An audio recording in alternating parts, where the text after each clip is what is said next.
નમસ્કાર મિત્રો આજની વિડીયોમાં વાત કરીશું દેશ અને દુનિયાના સુપરફાસ્ટ સમાચારની। સૌપ્રથમ વાત કરીએ તો ગુજરાતના ડીસામાં ફૂડ પેકેટ લેવા લોકોની પડાપડી।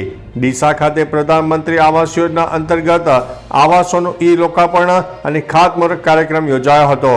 આ કાર્યક્રમમાં પીએમ મોદી વર્ચ્યુઅલ ઉપસ્થિત રહી આવાસોનું લોકાર્પણ કર્યું હતું। મહત્વની વાત તો એ છે કે અહીં કાર્યક્રમમાં હાજરી આપવા આવેલા ગરીબોને ફૂડ પેકેટ માટે ફાંફા પડી ગયા હતા।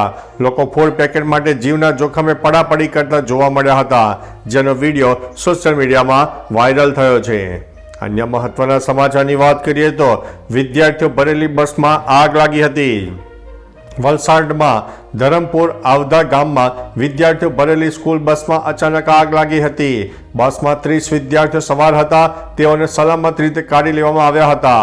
એક ઘાટ પર ચડતી વખતે બસમાં આગ લાગી હતી, પછી આખી બસ પડી ગઈ હતી। જણાવી દઈએ કે સેલવાસના સામર વર્ણીની અવર લેડી ઓફ હેલ્પ સ્કૂલના વિદ્યાર્થીઓ વિલ્સન હિલ પિકનિક પર જઈ રહ્યા હતા, દરમિયાન આ ઘટના બની હતી। હાલ પોલીસે તપાસ આદરી છે।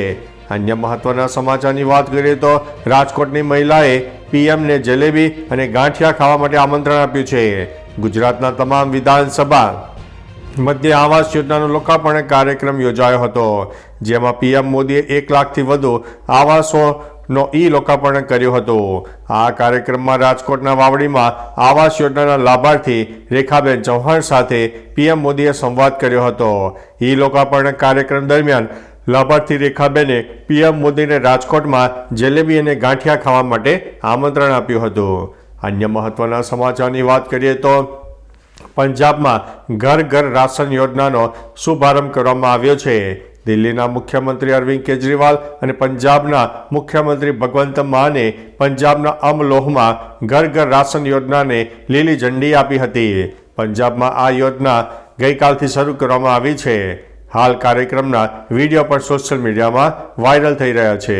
તો ચાલો મિત્રો, ફરીથી દેશ અને દુનિયાના સુપરફાસ્ટ સમાચાર લઈને મળતા રહીશો। ત્યાં સુધી અમને રજા આપશો। નમસ્તે।